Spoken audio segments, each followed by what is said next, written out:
Welcome to my first Ho Hum digital journal. This is for September 12th. So, I'm just gonna get straight into it.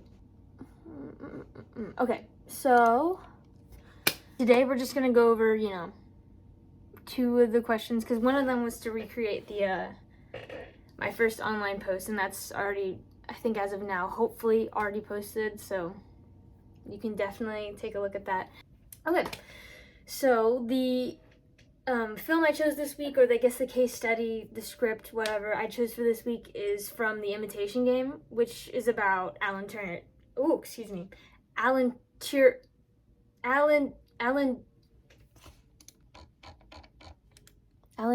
right? I want to pronounce this right. Bro, come on. Alan Turing. Alan Turing. I think I'm doing Turing because they're British in the film, like Alan Turing. Alan Turing was a British mathematician, computer scientist.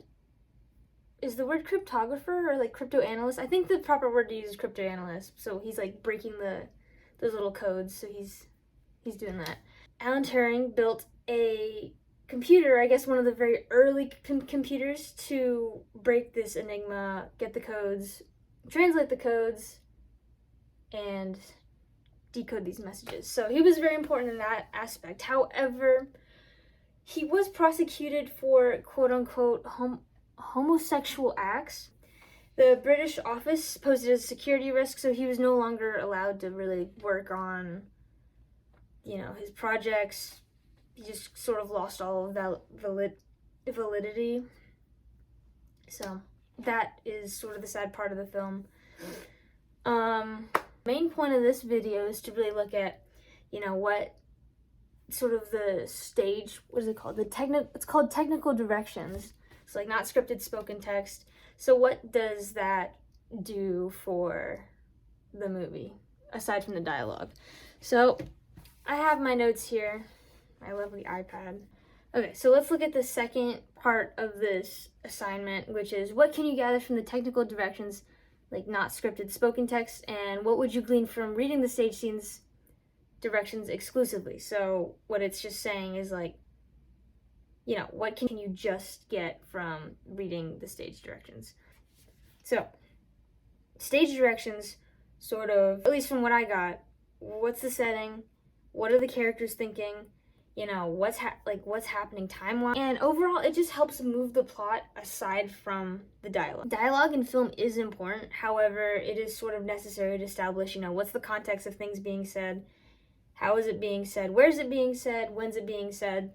That's what the stage directions are for. So the first part of this case study that I've selected opens with, on page 72 of The Imitation Game, we open in on Bletchley Park, which is the setting. It's a beer hut and it's night. So already we have, time of day, location. Lines that follow sort of further this idea of establishing setting. So we know that from this, it's an engagement party. I think someone's home. We next find out that, on the wall there's a banner. It says congratulations. And then sort of add an auditory aspect of it, of adding music. There's dancers dancing to the music. Great. And there's, I guess it sort of specifies it down to sort of just characters we're going to be focusing on the scene, which is Joan, Alan, and I guess their friends. So we can see that Joan's laughing with her friends, and Alan's just drinking beer with his buddies. So already we have, where is it? What's going on? Oh, what can you hear? Also, who's here? What are the characters doing?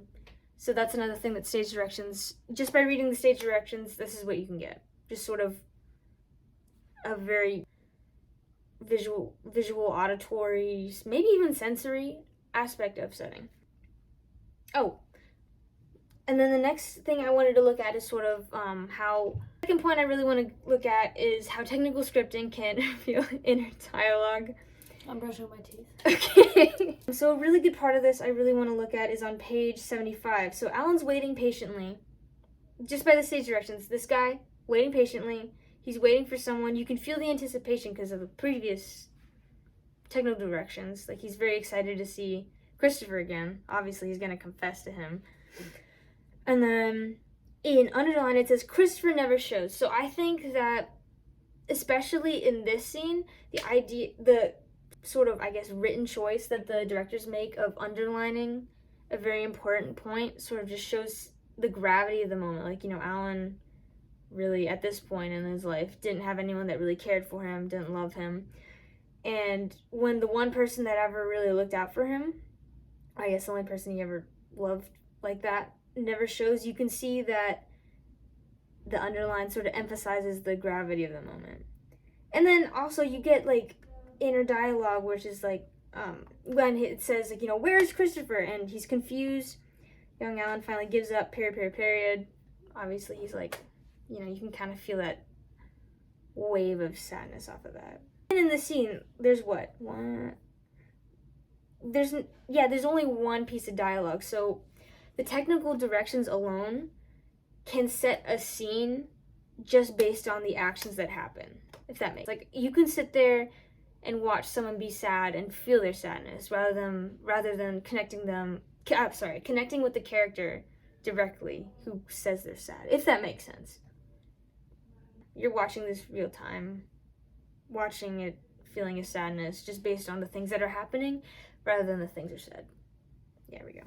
The next scene is just a scene change to when Turing when he's arrested for his homosexual acts, and it's sort of showing how, but this is a scene where dialogue plays a lot of emphasis. So we sort of looked at 3 different scenes, one where there's a mix of dialogue, a mix of technical directions, one where there's just technical directions, and one that's mostly dialogue, sort of, but that's not really the point of the assignment. Just to summarize, technical directions can help establish setting, establish how sort of dialogue is taken, which is the case in the first scene-ish here, and then at the same time also sets a scene in which, the audience can watch sort of an emotional or storyline play out despite the fact that there are no words being said. So you're just watching and feeling the emotions of the character instead of hearing them say the words, if that makes sense. I will say that before I close out of here, the point of the class, or I guess last week's class, which was September 5th, was autoethnography. I will say that I don't think The Imitation Game is necessarily an autoethnography, because, an autoethnography refers to self. Hold on a second, someone's here. Bro, who is here? Someone's in my house. What? Okay, just to finish up. Autoethnography is more based on, the life of Alan Turing, who did not, really provide any directorial insight into the film. Anyway, that's it. Thank you for watching. Looking to improve. Yep. You want to say goodbye to the audience? You got it. All right. Bye.